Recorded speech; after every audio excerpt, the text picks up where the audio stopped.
The law offices of Ron Scholes presents Miller on Sports, the only sports show that keeps you glued to your seat. Everything else is just talk. Now, here's your host, Richard Miller. It is the second hour of Miller on Sports on this Wednesday afternoon, AM 1600. On your radio dial, 1600 The Beach. .com. Setting things up. Kerwin Bell tomorrow, head football coach over at Jacksonville University. Joining us in about 15 minutes, we'll talk to Alan Verlander. He is the man, not the czar. He is the executive director of sports and entertainment for Jacksonville, Florida. Let's bring back in Joshua Wilson, owner and publisher of FloridaHSFootball.com, getting you ready for this week's games. 5 games. We've already gone through a couple. Joshua, let's talk about the next few, shall we? Let's see. We've got Clay at Fleming Island. Oh, yeah, that's definitely an interesting one. Clay at Fleming Island, for what, that's an inter-county rivalry. It's basically ever since the Fleming Island opened back in 2003, they've gotten their rivalries together. With Clay as one of them, Middleburg. There's some schools. I'm trying to remember correctly. Ridgeview is the only school that actually refuses to play Fleming Island now. Why is that? I think there's just too many beatdowns. That's basically what it is. It's funny. I remember when Fleming Island opened because I went to Middleburg, so it was interesting that they placed Clay, Fleming Island, Middleburg, and Ridgeview in the same district, and everybody wants them. And now Fleming Island came up to rise up the ranks, and now nobody wants to. That is too funny. Make sure you listen online at 1600thebeach.com. What are you expecting from Frank Hall now that Jeff Webb, who retired, we discussed it last week, what do you think? Is there going to be any change with Hall coming in? I would not suspect too much change. Maybe he might install what he feels like, what he wants to see.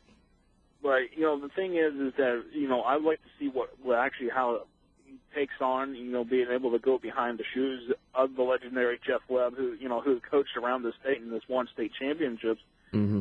Being able to take fill those shoes is kind of a hard task, but I'm hoping that, in the same sense that Fleming Island, I can still see them win 7-3, 8-2. That's possibly, a thing. They're in a 3-team district. Their schedule, most of the teams on the schedule are probably going to be pieces of cake, to be honest with you. But, the district games are going to be what's really going to be tough for them. And I think, Joshua, looking at the next matchup, Ponte Vedra at Orange Park. Ponte Vedra right up there with Bishop Kenny, two very strong teams in District 3 5A. What are you looking from the Sharks? Because their head coach, Mike Lloyd, I think he's done a very solid job. Well, Mike Lloyd has done a solid job totally. Ever since they hired him back in 2008 when they were starting to get the school going, that was a solid move on their part. Yeah, it would take a few years to get Ponte Vedra over the ranks. It takes. I don't expect new schools to start off the rank unless you're Atlantic Coast and Kevin Sullivan, who won in his first season there. Mm-hmm. Mm-hmm. And it's had a winning season since. But going back to Ponte Vedra, for what they did last year and to win district and then go all the way to the regional final, that was an impressive milestone. Now basically the expectations have been raised. Yeah. At Ponte Vedra. But you know what? It's like you got several assistant coaches who have played in the NFL. Mike Lloyd played in the NFL. He played in college football. He's got the background, so that Ponte Vedra is no team to not to take lightly. Do you think they can? Do you think they can match last year's production? I think possibly, very much so. I think they can do it. It's just a matter of do they win? Do they win these key games that they're supposed to win again? Mm-hmm. And then that's the thing. You got to win the district games. Those are the ones that you're must win. You win the district, then you're fine. You've done well. But I think Ponte Vedra can do it again. It's just a matter of it's one of these things. You can try to predict every little single thing, but what happened last year is not necessarily going to translate to this year. We've seen it happen before, and Orange Park is a good example. 3 years playoffs run under Danny Green, all of a sudden this last season they thudded. Basically, they thudded last year, but this year they're expected to rise back up and be competitive in the district again. In 3-6A. Do you think Orange Park's going to win that game, or is that going to be another tight one? I think. Well, the thing last year's game was called on a rain thing, so it was like I believe Ponte Vedra was leading in that game. This year it's a different story. Orange Park is bouncing back because what really is why why they were down last year, thanks to Oakley's opening in 2010. And most of now they had lost more students going over there, so they lost enough people that it affected them. This year, I think it's really that they're going to bounce back this year, and I think it might be a tight ball game in the end. Joshua Wilson joining us, owner and publisher of FloridaHSFootball.com. Make sure you find them on Twitter, Facebook as well. It's FloridaHSFootball.com. You can do the pick'ems and see the matchups each week and what's going on with high school football in the state of Florida. Joshua, the last matchup, Baldwin at Sandalwood. We saw last week a very nice defensive end, Marcus Walker, committing to Alabama from Sandalwood. What are we going to see in this matchup for this week? Well, I don't necessarily expect Baldwin to come in and win this game necessarily per se, but I look at this more as you got talent from Baldwin. Baldwin's got talent, and you got Sandalwood's got plenty of talent. This is where I think why Sandalwood was 8-2 last year, missed the playoffs because of 2 district losses. That's what held them back from the playoffs. This is where sometimes where I don't necessarily agree with the playoff system that we've got in the state of Florida. Sometimes you leave some really good teams out, Sandalwood being one of those cases. Mm-hmm. But I think Sandalwood's got the talent this year again to basically. I think they've got it. They can edge out DeLand to win runner-up at least. I just don't think they'll beat Fletcher because Fletcher's just really powerful.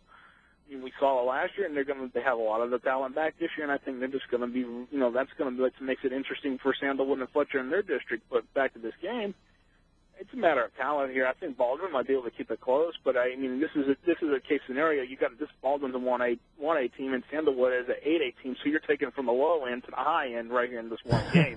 Oh man! I mean, you talk about size of team. Baldwin's only got an enrollment from 9 through 12 of about just a little over 600, and we're talking Sandalwood over 3,000. So there's the disparity right there. Jeez, all that. Is there any other matchup of a 1A team versus an 8A this season? I don't believe so. It's one of those things. I'm not going to see it in Miami because there is no 1A teams south of Orlando. A lot of people really don't realize that 1A stops short just actually north of Orlando. That's it. That's all where all the teams are at. Mm-hmm. I really just don't need for most of the 1A teams. There is no 8A teams in their region except for in this case Baldwin. Yeah, interesting stuff. Go ahead, Joshua. Oh, I mean, I really think this is more of what you want to see some talent go to this game. That's a good one. At Sandalwood, Baldwin Indians at the Saints. Joshua Wilson joining us, owner and publisher. Check it out, FloridaHSFootball.com. Twitter, Facebook, all that fun stuff. They're all over the place. If you want scores, you want updates for high school football in the state of Florida, check out FloridaHSFootball.com. Joshua, it's always a pleasure. I know you'll be watching plenty of football, and we'll talk again next week. Oh, yeah, definitely, for sure. I mean, this is getting started, and, once we get the district play, that's even going to be tighter because, you're going to be focusing on who's got to win to be in the playoffs and who's basically out. So, it's just getting started. There we go. Take care, Joshua. All right, thank you. You have a great week. All right, there he is, getting ready. High school football up next. Alan Verlander on Miller on Sports and 1600 The Beach.